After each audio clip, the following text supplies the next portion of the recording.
मुख्यमंत्री जी के मार्गदर्शन में उनकी और शासन की प्राथमिकताओं के तहत उत्तर प्रदेश पुलिस लगातार काम कर रही है, जिसमें अपराध और अपराधियों के प्रति जीरो टॉलरेंस, महिलाओं की सुरक्षा, व्यापारियों की सुरक्षा, नागरिकों की सुरक्षा, साइबर अपराधियों के प्रति कठोर कार्रवाई, कानून व्यवस्था लगातार अक्षुण्ण रहे उसके लिए लगातार चलने वाली कार्रवाई, जितने भी मेले पर्व त्योहार हैं उसमें एक शांतिपूर्ण ढंग से अभी मनाए जाएं, इसके लिए लगातार सतत बंदोबस्त के अरेंजमेंट। जो एक्सीडेंट्स होते हैं उन एक्सीडेंट्स पर प्रभावी कार्रवाई हो जिससे अननेसेसरी जनहानि से बचा जा सके, इसके प्रति कार्रवाई। ये सभी प्राथमिकताएं हैं जिन प्राथमिकताओं के तहत उत्तर प्रदेश पुलिस लगातार कार्य करती रही है और आगे भी कार्य करती रहेगी।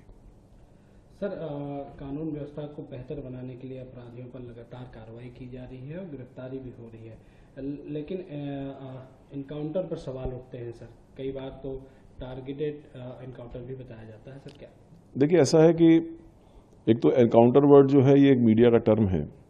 पुलिस सभी अभियुक्तों को गिरफ्तार करने के लिए प्रयास भी करती है और आवश्यक कार्रवाई, आवश्यक बल प्रयोग भी करती है।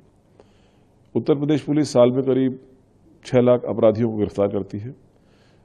नेचुरल तौर पर इसमें अधिकतर अपराधी, 95% अपराधी, 98% अपराधी जो हैं वो पुलिस के सामने प्रस्तुत होते हैं या पुलिस उनको पकड़ती है तो वो सबमिट करते हैं अपने आप को पुलिस के सामने और उनको अरेस्ट करके जेल भेजा जाता है।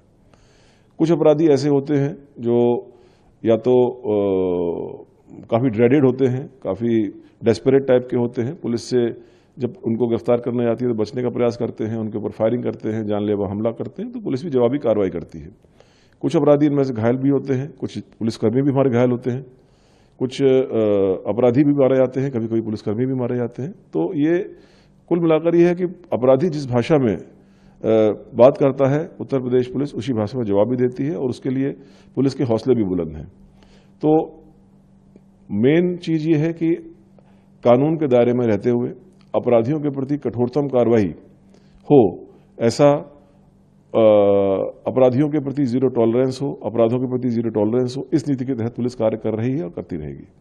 सर, साइबर अपराधों में किस तरह से आप उसको रोकने के लिए कार्य करेंगे सर, क्योंकि ऑनलाइन ट्रांजैक्शन और बढ़ते इलेक्ट्रॉनिक उपकरणों को देखते हुए किस तरह की तैयारियां हैं? इसमें उत्तर प्रदेश पुलिस ने टू प्रोंग स्ट्रेटजी अपनाई है। लोगों में अवेयरनेस के बहुत विस्तृत और वृहद अभियान चलाए गए हैं। गांव स्तर तक, मोहल्ला स्तर तक, स्कूलों में, लोगों के बीच में, नागरिकों के बीच में बहुत सारे अभियान चले हैं। बहुत सारे मीटिंग्स हुई हैं जिसमें लोगों को क्या नए नए तरीके हैं जिससे कि साइबर अपराधी अपराध कर सकते हैं उनके बारे में अवगत कराया गया है, लोगों को अवेयर किया गया है। इसका एक अच्छे परिणाम सामने आए हैं।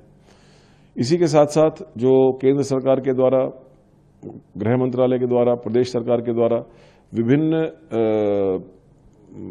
स्कीमें चलाई गई हैं, विभिन्न संस्थाएं इस दिशा में जो कार्य कर रही हैं, उसको उत्तर प्रदेश पुलिस ने धरातल तक उतारा है।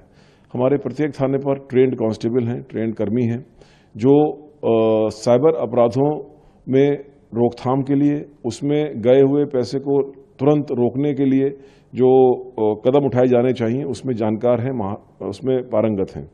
यही कारण है कि उत्तर प्रदेश पुलिस साइबर अपराध में विभिन्न पैरामीटर जितने भी हैं उनकी रोकथाम के लिए, उसमें उत्तर प्रदेश पुलिस ने देश में शीर्षस्थ स्थान प्राप्त किया है, अग्रणी राज्यों में है और ये कार्रवाई आगे भी जारी रहेगी। सोशल मीडिया पर पुलिस की निगरानी बढ़ाने के लिए आगे कुछ कार्य करेंगे? सोशल मीडिया अब एक इंटीग्रल पार्ट हो गया है कम्युनिकेशन का। सोशल मीडिया पर जिम्मेदारी के साथ कई सारी बातें कही जाती हैं, कुछ बातें गैर जिम्मेदारी से भी कही जाती हैं। उनको और उनसे पड़ने वाले प्रभाव को हमारे यहाँ पर विशेष यूनिट्स हैं जो लगातार स्टडी करती हैं। अगर किसी सोशल मीडिया पर किया गया कोई भी दुरुपयोग किसी अपराध की श्रेणी में आता है तो उस पर मुकदमा कायम होता है, उसके खिलाफ कार्रवाई की जाती है। सर, एक आखिरी सवाल, 2027 का सर विधानसभा चुनाव आ रहा है, ऐसे में क्या कुछ तैयारियां रहेंगी यूपी पुलिस की? उत्तर प्रदेश पुलिस हमेशा से सभी चुनावों को बहुत ही शांतिपूर्ण, बहुत ही निष्पक्ष ढंग से कराने के लिए जानी जाती रही है। यहाँ पर सभी चुनाव शांतिपूर्ण ढंग से होते हैं, निष्पक्ष ढंग से होते हैं और ये सिलसिला आगे भी माननीय चुनाव आयोग के गाइडलाइंस के अनुसार जारी रहेगा, इसमें कोई दिक्कत नहीं है। For more such videos, subscribe to the NewsX YouTube channel, hit the bell icon.